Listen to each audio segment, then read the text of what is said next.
Hi, good morning from San Francisco, where it's nice and sunny.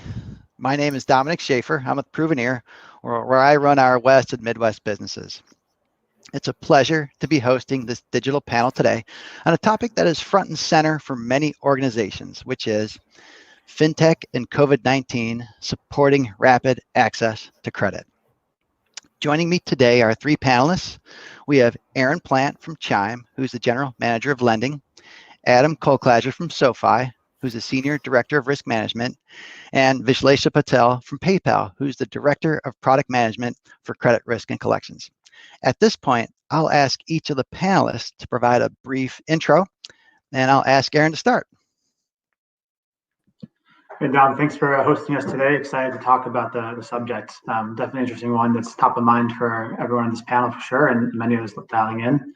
My name is Aaron Plant. I'm the General Manager of Lending at Chime, overseeing all of our efforts into lending and credit. Chime, as many of you know, is the leading digital bank in the US. It's been an interesting time for us. So most of my career in FinTech and a couple of years at BCG, so I've been through the ups and downs of the last crisis. Interesting to see how this one plays out compared to the last one. Looking forward to diving into some of these topics today. Great. Thank you, Aaron. Now to you, Adam. Yeah, I'm Adam Kolklager with the risk infrastructure at SoFi. For the last 15 plus years, I've been in traditional banks. So moving into a FinTech has definitely opened my eyes to a different approach, different strategies, different techniques to use, especially in a time of crisis, very similar to what Aaron mentioned.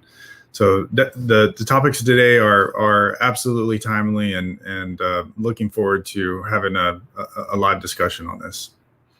Great. Thank you, Adam. Now to you, Vish. Hey, I'm Vishlesha and I'm part of PayPal, been there for 12 years and last 7 years I've been a product manager and a leader now in the lending space. And what we do is build platform capabilities across the life cycle of a credit customer from a risk standpoint that includes underwriting, payments, collections, and tools. And this is an opportunity. The situation is crisis, but it's an opportunity, and I'm sure we will come out strong, and innovation is the key for now. And excited to be here. Great, thank you. So thank you, Aaron, Adam, and Vish for agreeing to be panelists for this important topic. And thank you to our audience for your interest and for joining today. In preparation for this virtual panel, we had asked the question, what is having a major impact on lending decisions in these uncertain times? And the key topic that kept coming up, even at the start, is access to credit.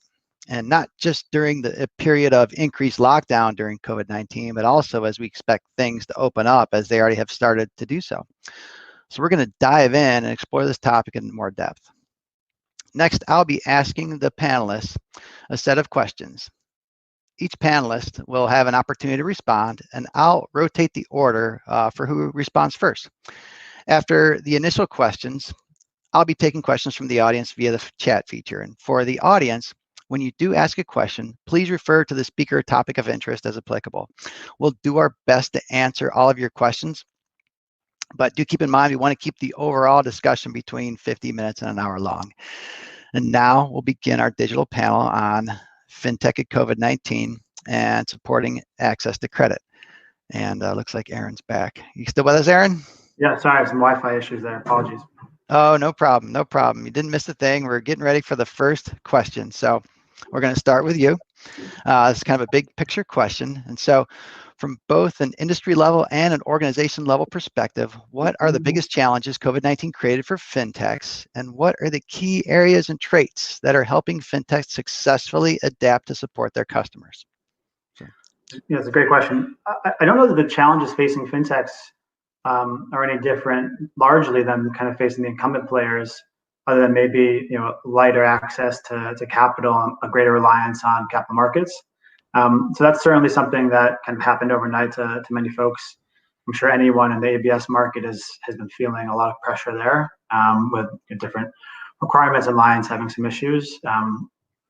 So other than that, I think that the broader challenges are largely the same for the FinTechs and so the existing players. And that is that everything's changing on a daily basis. I look back to early March, and we had a strategy on the 11th, and then we had a new strategy on the 13th. And because the world changed pretty much overnight in the meantime, and we had to take a day to figure out how to react. I actually think, though, that that's in some ways the biggest opportunity that's facing fintechs in this situation.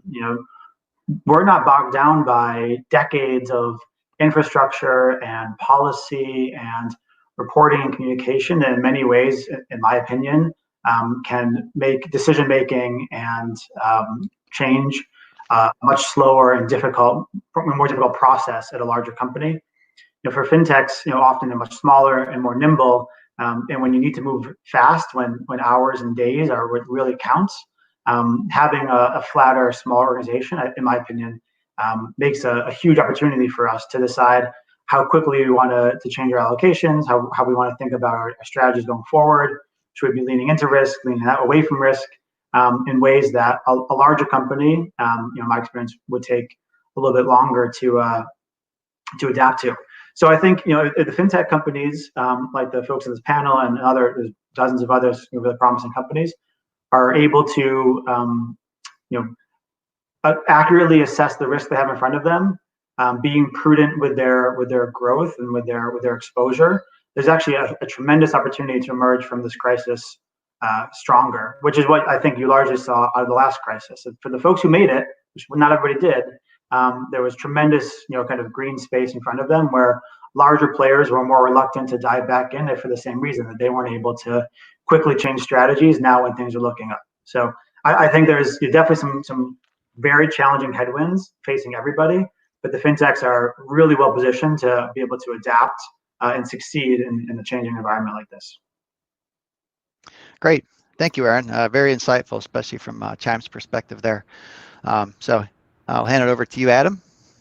Yeah, I'm going to echo a lot of what Aaron mentioned. I think some of the largest challenges today within the fintech space is definitely the liquidity challenge. Making sure that you have a strong relationship with your capital markets folks.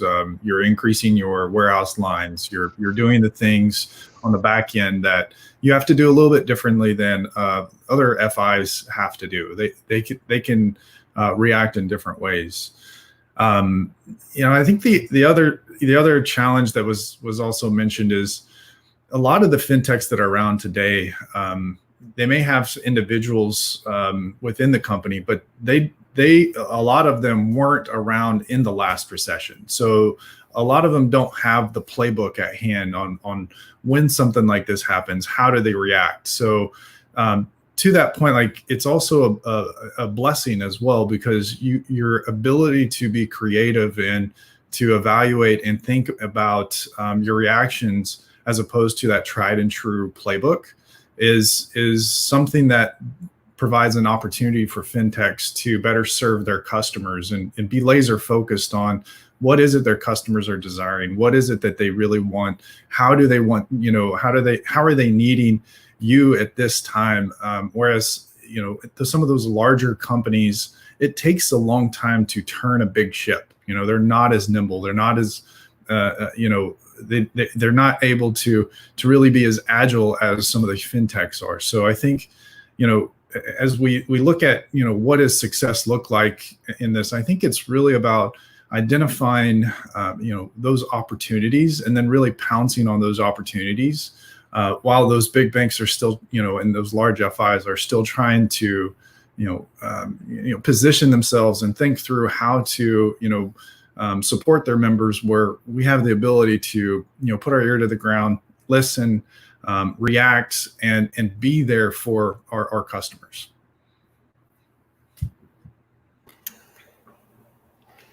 Right. Thank you, Adam. Thank you for that. And so, Vish, I'll hand it to you to wrap up this question. Absolutely. I'll add a few points from a macroeconomic situation standpoint, right? And the entire industry is observing this. We are seeing the e-commerce space drastically changing. Certain segments have seen huge uptick in volumes, whereas certain segments have seen a reduction in trends. Unemployment rate is high, like there's loss of jobs or reduced hours, reduced pay and furlough. So all of this adds on to some of our exposure.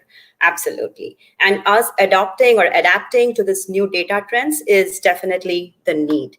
The other thing that we have observed is in this situation, our fraud trends are also evolving, and we need to act quickly to actually not harm the legitimate customers. So a lot of our efforts are around those things. There was an overnight shift in the way people operated, like work from home, BCP, all of that changed overnight, and hustling everybody to make them productive from work from home was definitely a challenge, but we all got together there. And especially from a PayPal standpoint, we really got together, and though it's a very big company, we actually huddled together to make changes pretty fast, like within like a week's time, to support the stimulus funds, the payroll protection program, and anything like from a donations charity standpoint to make sure our customers had access to funds and they were able to get through this situation. Great. Thank you, Vish. Thank you for that. So moving on to our next question. This is a little more focused on risk. And I'll start with Adam for this. And the question is, a word we're hearing frequently since the COVID-19 pandemic spread across the world is unprecedented. In an industry that relies heavily on understanding the consumer behavior, spending habits, and income security to both manage risk and ensure consumers have access to credit, what strategic or technical changes should fintechs be prioritizing? So I would first say that I hope the fintechs have already reacted and likely in their second or third phase of reaction at this point, as things are, they're still volatile, but there's a little bit of leveling of some of that volatility. So, I hope that everybody has made some adjustments in their credit strategy already. That being said, I think data is our friend. We have to continue to evaluate what we're seeing on an ongoing basis, and it's not necessarily what we're approving, but what are we declining? What types of customers are coming in? What does it look like? And how are we evaluating the amount of volume that we're getting? What does it look like in 30 days, 60 days, 90 days? I think it's just an ever evolving laser focus on looking at what does the data tell us and the trends that are happening. I think it's going to be interesting in what happens next as well, because I think there's been let's tighten the ship. Let's make sure that we have good credit quality, especially from a fintech, and having those relationships with capital markets to keep that liquid position. That evolution it's going to shift too, right? It might end up tightening up, and this is the interesting landscape that we live within today. It might tighten up even more throughout the rest of the year, or it might loosen up, and we have to keep looking at that data to say what customers do we want to, or what credit customers, put it that way, do we really want to continue to open up and meet our the supply and demand that we are seeing on our own sites and the customers that are coming through. So that I think that's where our risk appetite is really important. What are we really willing to have in terms of our appetite in the market that we have today with the volatility? And I think that's different for every fintech. We all serve different customers. There's different, they look a little bit different. They feel a little bit different. We are very focused on serving those members. So that's where I think your appetite has to match your customer base.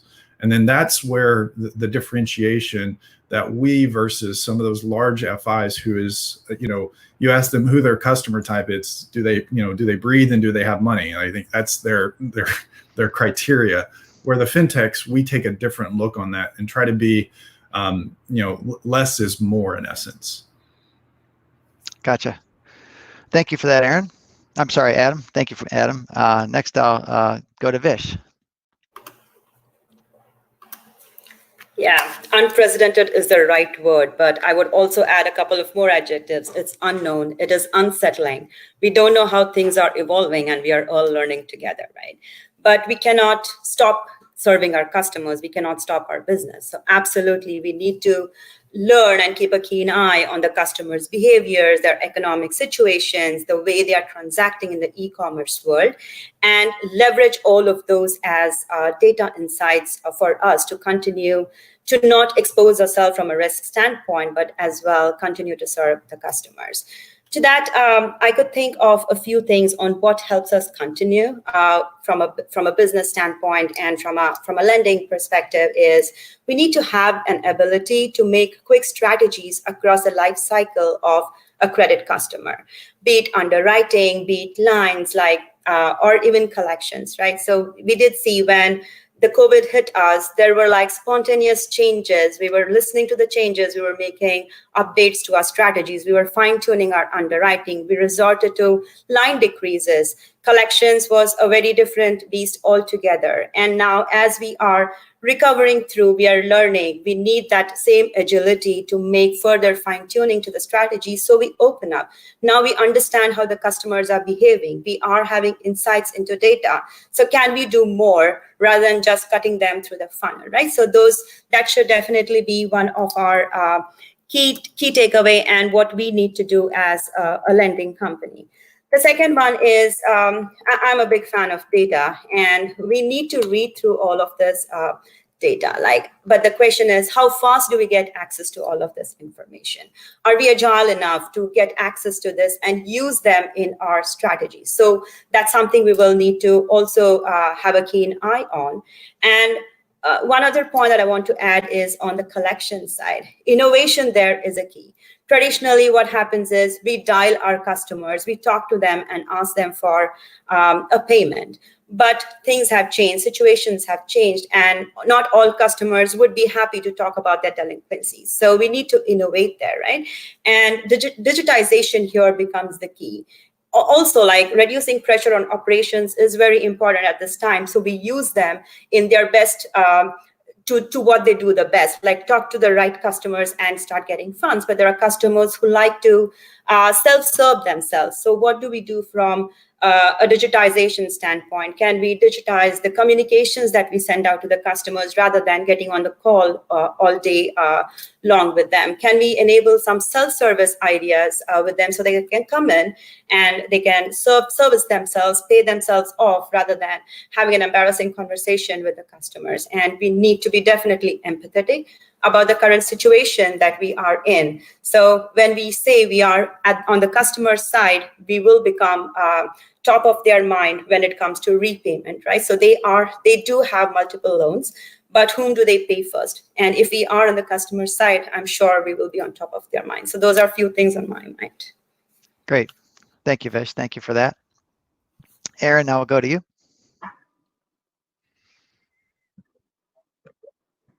Yeah, I think unprecedented is a great way to describe it.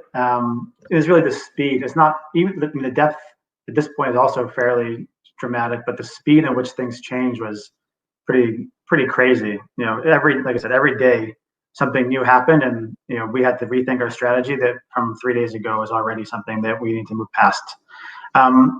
So I think as things change, what we started looking into and leading into more. There's a lot more of these, weighting a lot more of like the leading indicators of risk.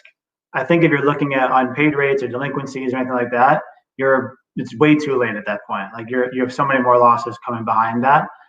So a bigger focus, a broader focus, and a more in-depth focus on like leading indicators of potential delinquencies or delays in payment or recovery. That to me is something that Chime has been working on, and I think many other lenders likely have made that transition too. Whereas before, if you're looking at even as early repaid rates was like considered soon enough to get a reading portfolio. So that's on the risk side. I think that's the big change that I'm seeing, and the people I'm talking to have been making also. But on like the benefit side, I do think the need for capital for our customers is even stronger, and we have a huge opportunity to serve them. So your Chime rolled out a few weeks ago, maybe a month ago, big initiative called Chime Cares that essentially advanced people. I mean, advanced, but we gave people access to their stimulus payments from the government, days and weeks before they had the checks in the mail or the deposits come into the bank account. One of the most important initiatives I think Chime's ever done, and one of the most successful also. We had great press on it, but most importantly, the customers really appreciated it. We got lots of great,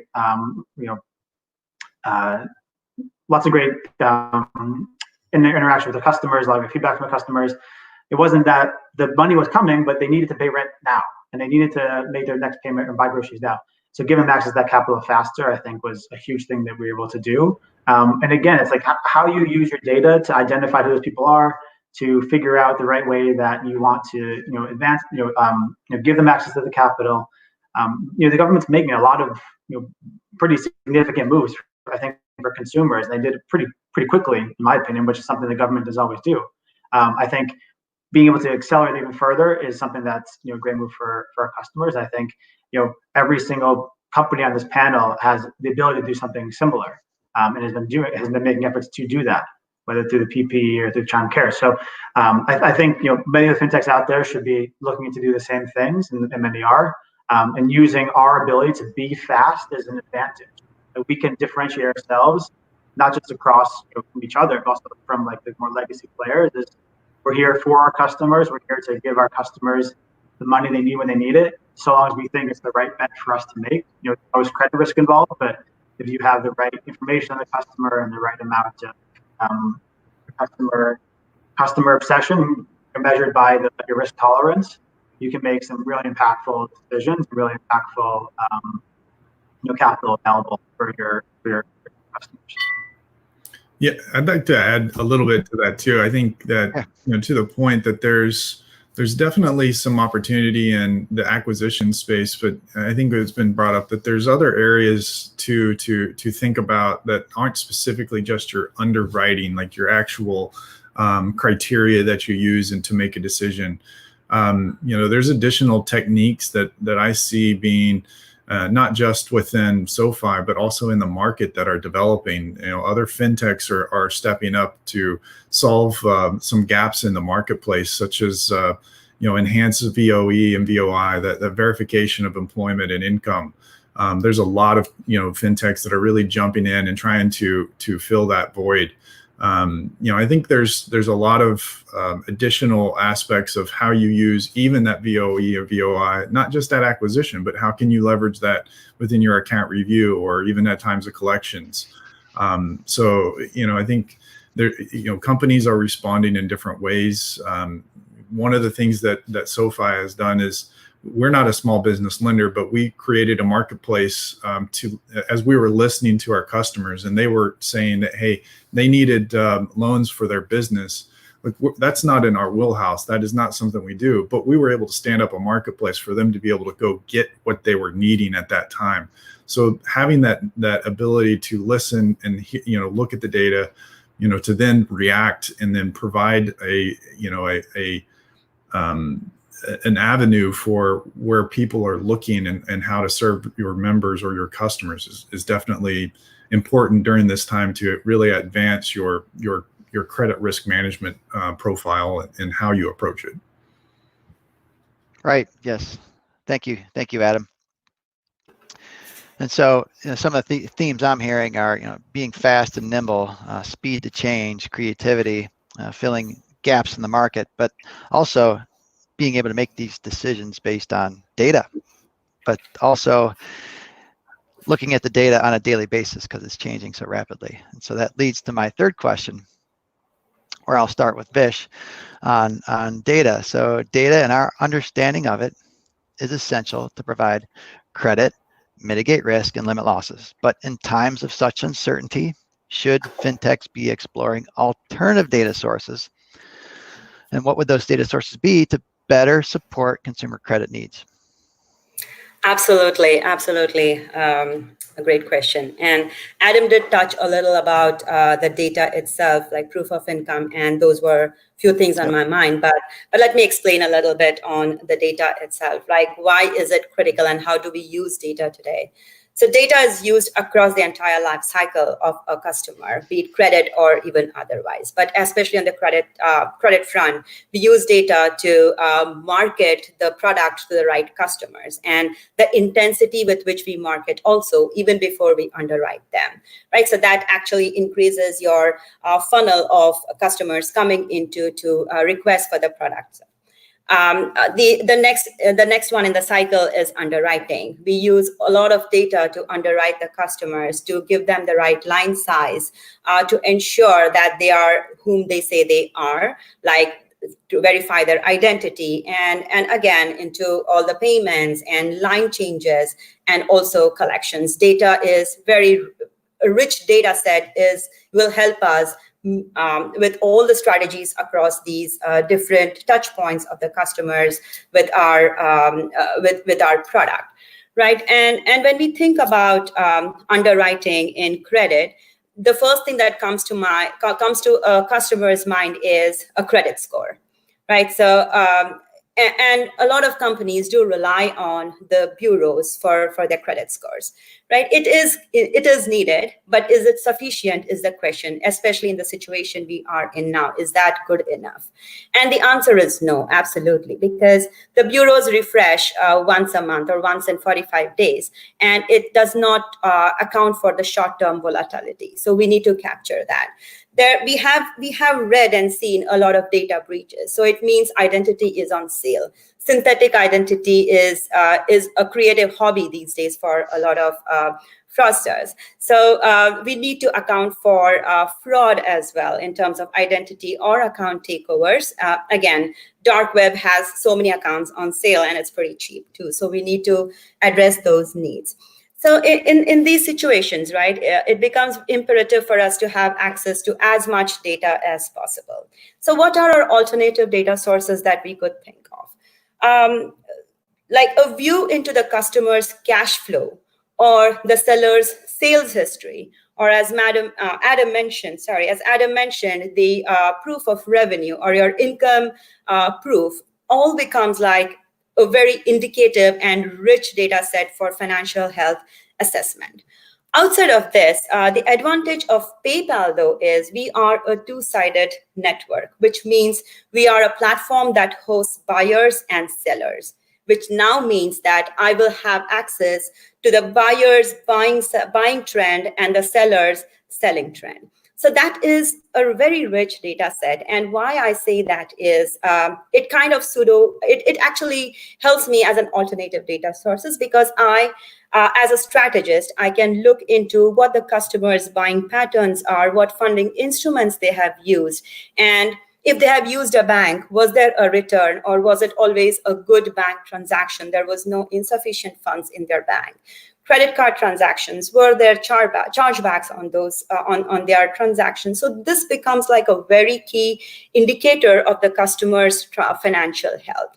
On the seller side, since we are a platform where we see the cash flow of these sellers in their checkout the way they use PayPal, we do get access to their industry type, their volatility. I could see like dips and peaks on how their business performed in last March versus this March. I can predict seasonality, whether a particular business gets better during Thanksgiving, or it actually slows down. So these are critical insights, and we use these data sets in our underwriting, in our collections. It tells me when to go after them. When do they normally have money in their bank? So can I go and approach them to pay us back? So this becomes like hugely critical. And I'm sure like a lot of people have heard this industry buzzword about called open banking, and that's going to be like hugely powerful tool across the entire life cycle of the customer. Again, it gives you a good real-time insights into the financial health, like real-time balances, the credits, the debits, and add to it like other loans that the customers have, like stacking and so forth. So there is a wealth of data. We should just be ready to tap all of that. It is not a traditional data source anymore. There are a lot of alternative data sources that we have access to. Right. Thank you. Thank you, Vish. Aaron, we'll go to you next. Thanks. I think that's a good overview. I think also the difficulty of onboarding like a new provider in this time, it does give me some pause. I think, anything new changes your model and changes your output, right? And so I think today, when things are particularly uncertain, introducing additional complexity, uncertainty is something you have to be extremely confident about. Not to say that it's not possible, but it's just an extra step to have you thinking a little harder about that versus when things are more kind of even. What I do think though has been super important, which Vish touched on, is looking at the data that you have maybe a little bit differently, right? Like it's not just looking at their transaction history; it's like looking at like, well, what are these merchants or what are these charges looking like compared to previous ones, right? Do this feel right compared to what this customer is normally doing? Is their activity in line, or is this a totally different kind of transaction? And maybe it's legitimate because it's something that's changed, or maybe this is an indicator there's something going on here. That to me, I think, is probably the most important thing that people can do. It's not necessarily finding a new source of data or alternative data. It's looking at what you have and what you know and what you trust, and making sure you're looking at it in the right way that makes sense for like this time period of COVID, where things are just changing so quickly. Onboarding something new, not to say it couldn't be done, but I think that your time is most likely better spent, really digging into what you've got and what you know and what you can trust, and making sure you're getting the key insights there, and like really digging deep into what your existing information can tell you versus a new kind of shiny object that may or may not have as much value as the stuff that you already have on your platform. Very good. Thank you, Aaron. And Adam, have you wrap up the responses here? Yeah, I think when we think of data in general, and I'll touch on alternative layer in a little bit, I think we need to understand, what are we trying to do with that data first? Are we trying to make a decision? Are we trying to review any particular aspect of a customer's life cycle or whatnot? I think the first thing is, what are we trying to do? I think the second thing is definitely, does this particular data help us solve what we're trying to solve? Or, can we look internally based on other data that could solve for that? I think absolutely at this time, going out and looking at alternative data in the sense of FCRA, when we're trying to make a decision, I think that is an interesting position, because a lot of these, the suppliers of this data, are they even making loans now? Are they going to survive? So what's the quality of that data now, in the past and now versus in the future? And will that data quality continue to be relevant to help you make decisions going forward? Does that also help you in terms of the fit of your credit criteria and your member base? If it does, then great. And again, it depends on what you're trying to use it for. Making decisions versus being informed versus collection strategy or liquidity positions, skip tracing. There's a plethora of different uses. So it's really, does it fit your credit customer? Can you extend that new approach? In general, just can you bet on that in the long run is the other thing too. Again, in the time of uncertainty, we really don't know what's going to be here over time. So I would encourage everybody to look internally first to see if you can't solve that problem with the information that you may have available and at your fingertips. And if not, do you have a trusted partner that can provide some of that information? I think there's definitely a lot of things to evaluate and understand what type of alternative data that you could use. And I think the concept of alternative data is in the concept of an FCRA decision on how to augment the credit bureaus and the information that you have at acquisition. But I think as touched upon, alternative data is not necessarily just for that purpose. It can be for those other areas that illuminate more insights around your customer base. The activities that they're doing at that particular time will help you identify, what are some potential opportunities for you to react and act upon. And again, it doesn't necessarily need to be in a negative context. It could be in a good. There's plenty of customers and members that are out there that are actually positioning themselves in a better stance, that maybe you can enrich and deepen your products within that member and elongate your overall life cycle of that particular member as well. So these are other ways to think about data. And does that data then ultimately then transform your member base and make your customers more profitable? That's a question to ask in using some of these alternative data sources as well. Great. Thank you, Adam. And so thanks for that broad discussion on data as well and the use of alternative data. So at this point, sounds like there's no questions from the audience. I'll give a quick shout out to the audience to see if they have any questions for us. Otherwise, I have a few others I'll ask of the panelists here. And so maybe while we're thinking, I'll go back to Aaron here for my next question. And Aaron, one of the things you brought up was, early on in the discussion here, was being fast and nimble. Hours and days count. And I was just curious, could you give an example of how Chime was able to be more proactive than reactive in these unprecedented conditions we're in? Sure. I think like any successful business, luck has to play a little bit of a role. So Chime is based in San Francisco, and San Francisco was one of the first cities to shut down and start doing the shelter in place. I don't know. I think there's certainly a piece of it to that where we realized the depth of what was happening because it was just more tangible, I think, to us being here versus being in other parts of the country where this COVID was still a thing that was, what is this? Is this a real thing? Right. So I think because we were here, we realized the problem early on. It's like, wait, people aren't going to restaurants. People aren't like people aren't going to the office. So what's going to happen to the workers who work there?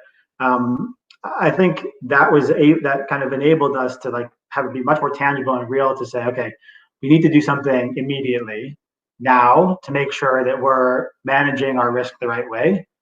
Or at least if we're not making a change, have the conversation now and start making sure that we're tracking the right things on a daily basis to be able to make a change when we need to make a change, which is ultimately what we ended up doing. So for us, it was, okay, this is a train that's coming down the tracks, and we didn't recognize it from December or January when the virus first came, but eventually when it landed on our shores, I think we were able to be extremely nimble to first get our sort of decision criteria set up, like what are the leading indicators we're looking at, what are the trailing indicators we're looking at, what's the baseline we're going to be comparing this to, and then being able to monitor that. And then when tragedy strikes, hopefully it doesn't, but when something changes, being in a position then to say, okay, here's our playbook, here's what we're going to do, these are the things we're looking for to go to phase 2 or phase 3 or whatever.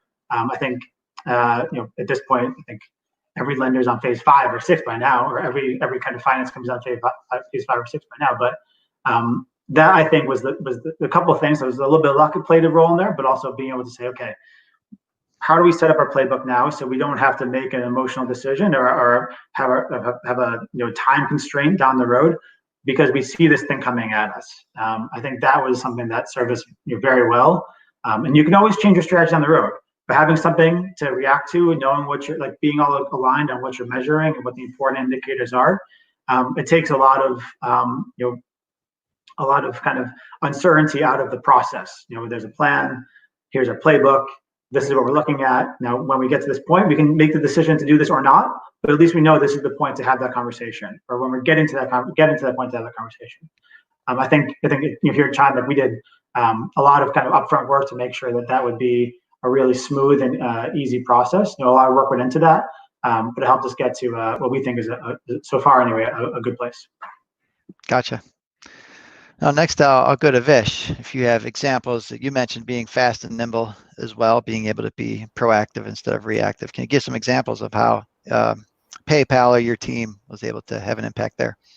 Absolutely. PayPal is a very large institute, and the first thing that comes to mind is, can we be fast enough? And I'll share a very personal story, actually, from work standpoint that we did, right? Our mission at PayPal is to democratize financial services to our customers. And these are the times where we need to be for them. when the rest of the world is figuring out how we should be ready to be there for our customers when need demands. And there were a couple of instances where everybody got together. We were proactive, but we knew what was coming. And one example there is the payroll protection program that the government stood up, right? One of our value prop is to give quick access to funds. And how do we not make our customers wait for like 2 weeks, 3 weeks to get access to the funds that they deserve from a payroll standpoint, for the payroll protection program standpoint? So the entire team came together, no barriers of day, night, time zones, which regions they were. They all got together and built this entire platform to support the PPP initiative that the government put together. So that was one example. And the second one is the product that our sellers love, which is PayPal Working Capital. And the beauty of that product is we originate the loan and disperse the loan in a matter of 5 minutes at the maximum, right? So that is what we do. Now, so pretty much what it means is all of our underwriting is automated. Now, looking at the situation, if you want to keep your eyes and ears open to what's happening and you want to continue to do business, is that the right way to move? Should we automate and continue to make decisions, or we need to have a second layer of scrutiny? So that was a situation where all of us came together over a weekend and we figured out what we need to do. We brainstormed what we need to do. And we said, okay, for sellers where we see the sales coming through the system, let's continue to automate their underwriting. But where we have seen slowness or volatility, we still want to do, maybe at reduced loan size, but we want to continue to support our customers. And one way to do is to manually underwrite them. Just like traditional banks do, we don't automate, but we look at the segment. We have our operations or our loan officers talk to these customers and underwrite them, maybe at a smaller line size, but we still did it. So these were like 2-3 weeks of continuous understanding of the ecosystem, how things are changing, and how fast can we actually deploy these changes into reality. And the same was true on the consumer underwriting side as well. Like every week we saw massive strategy changes, and this is global in nature, right? So the trends in US are the situation is similar, but the trends in US is a little different when you compare to EMEA. So listening to all of that, keeping the right reporting, keeping the right monitoring, we were able to see where we need tuning to happen and are we ready for it. So, and it doesn't just stop there. Once we do it, we also need to go ahead and see if everything is working fine. So there was a lot of proactiveness, a lot of reactiveness, but end of it, everything came together and we were able to service our customer base. Gotcha. Thank you, Vish. Sounds like a lot of work that happened. A lot of work with all of you. So Adam, I'll give you the last question here, or to finish up this round. Fast and nimble, what did that mean at SoFi? How were you able to be proactive? Yeah, so at SoFi, our mission is to help our members get their money right. So some of that actually responded in not necessarily. I mean, of course, we all made some iterations to our credit policy, and we were nimble in regards to making those iterations. But it actually came more on the forbearance side and the reaction to the CARES Act and things of that nature and understanding. So we noticed a spike in calls that were coming through for forbearance requests. And so within 24 hours, we stood up a forbearance site that automated how customers were seeking and asking for forbearance to remove the call volume and make it easier for our members. And not only that, it's also about informing them and being nimble about understanding how these things will impact our members, impact their credit and impact their scores for forbearance, or how banks are, or other FIs are reporting to that. So we took an approach that was, definitely reacting to help keep our, members' money right, but also an informative approach too that allowed us to educate the members that were impacted and the ones that were not, and how this might play out within their lives and their financial times. So I think the ability to be nimble is not always just in building something or, changing a credit policy. It's also about adapting, again, knowing your customers, understanding what they're wanting, how having some empathy in terms of, how they may be feeling through this, and then reacting based on some of that, and being relevant at a time of need where this is important for us to showcase that it's not only just us, trying to survive as a company, but it's us trying to help our members survive through this pandemic event as well. Gotcha. Thank you. Thank you for that. Okay. So I have another question for you, and we'll be close to wrapping up here. And this is on a lot of good discussion here today so far. We've all had our business plans as we start off the first quarter that have gotten changed as a result of the events of March and after. And so really had to reprioritize our outlook for the rest of the year. What does success look like for credit lending organizations, for your organization, at the end of 2020? How do you hope to be looking in Q1 of 2021? And I'll start with Vish for this round. Fantastic question. No right answer, but we have some perspectives, I'm sure. I just believe that every crisis is an opportunity to emerge stronger, and we have learned a lot through this pandemic, and I'm sure we will come out strong out of this, right? We have seen e-commerce volume growing faster than ever. Our payment volumes have seen multi-fold increase, even larger than what we saw during Thanksgiving. One good problem here to solve would be, how do we continue the engagement of our customers at the same level? It should not be a one-time thing where customers get onto our platform and never come back. So how do we engage is going to be a great problem to solve. And if we have solved that towards the end of the year, it is a huge, huge win for PayPal overall.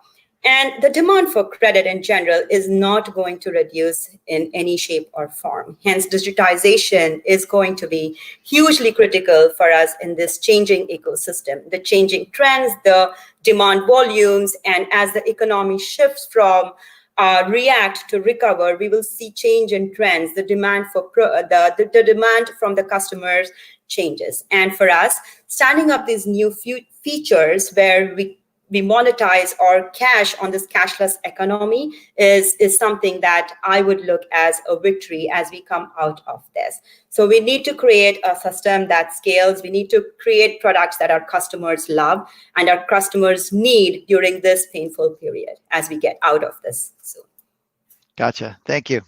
Thank you for that. And that's a very good words of insight there. Adam, I'll go to you next. How's it look for you at the end of the year and into 2021? Yeah, I think this is an interesting time for all fintechs. I think the last recession, fintechs were kind of scratching the surface at that point and emerged after.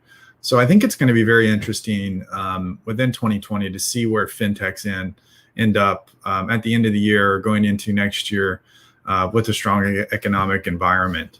I believe that this is an opportunity for us to be nimble, to understand our customers, and to react in a way that will better position the fintechs in a way that some of these larger FIs are still going to feel some repercussions over time, and they're still going to change. I mean, I've been in large banks and small banks and medium-sized banks, and I think they're entrenched in some of the ways of thinking and how they serve, or they try to serve everyone. This is where fintechs will emerge. And I think success can look like a few different things. I think my personal opinion is I think it's going to look, more like what the banks are looking for. It's us reacting to their needs and building that multi-product relationship with that customer. That's really where the value is. That's what all the banks are trying to get to. I think we're going to see member growth. As we are continuously lending, I foresee a potential of banks turning and looking to fintechs to be able to acquire their paper to continue to their balance sheet. So I think we're in a position that is very much different than the last economic recession. So just being able to be nimble, to react to our customers, and to continue to grow our member and customer base, I think is going to be successful. And as a lot of these larger FIs are focused on mergers and acquisitions for growth, I think we're focused on the organic growth and the growth that's sustainable and going to be maintained over a long period of time. Very good. Thank you, Adam. And then finally, Aaron, I'll pose that last question to you. How's it look for you at the end of the year and into 2021? Yeah, I mean, I think a lot of the points raised are right on the money. I think how you emerge from a crisis is opportunity. Especially if you're a balance sheet like company, you're not weighed down by this like existing just drain on your resources and time just to manage a giant portfolio. So I think to me it's how do we capitalize? Like success would be like having capitalized, assuming everything like the economy doesn't have another 40 million people out of work like we have already. But how we've been able to capitalize, and we've been able to capitalize both growing our customer base, growing our deposit base. I think to me, it's going to get. I imagine it'll get harder and harder for larger banks to serve, most customers, right? Because they'll be less creditworthy in general. Won't be employed, or they'll have reduced hours, reduced wages in some way, or they'll be the threat of that. And so all these cross opportunities that a lot of the big banks are looking for a deposit customer to get mortgages and credit cards and lines of credit and everything else, that pool's going to shrink. And so I think that creates a huge opportunity for the various fintech players who all have sort of their sweet spots of customer bases or products or both to attack that segment of the market, and with really little stopping them in the way of it's getting more difficult for these banks for the larger banks to service them profitably. Especially many fintechs are private companies, so there's less potential quarterly pressure on hitting a number. So I do think that a lot of the fintech companies are really well positioned to take advantage of it. So success to me is at the end of 20 or early 2021, whenever we've emerged or finally emerging from all the upheaval we're seeing now, is that some folks have been able to kind of break away and have had huge growth in a way that looking into a recession like this or an economic calamity like we're in, you wouldn't expect, but that there will be some winners who have emerged. And I think companies like the ones on this panel and others in the fintech space are well positioned to take advantage of it. And we'll see kind of if anyone's able to really kind of connect the dots there and make it work. Assuming again that there's no another giant issue coming in. So I think it's a huge opportunity to really break out. Great, thank you, Aaron. And so those are all the questions I had. I think this was a great discussion. Thank you, Aaron, Adam, and Vishlesha for being panelists, for sharing your insights with the audience today. Thank you to the audience for your attendance. We hope you all found the panel insightful. I know that I did. This concludes our digital panel. Be safe, have a great day, and a great year. Thank you. Thank you.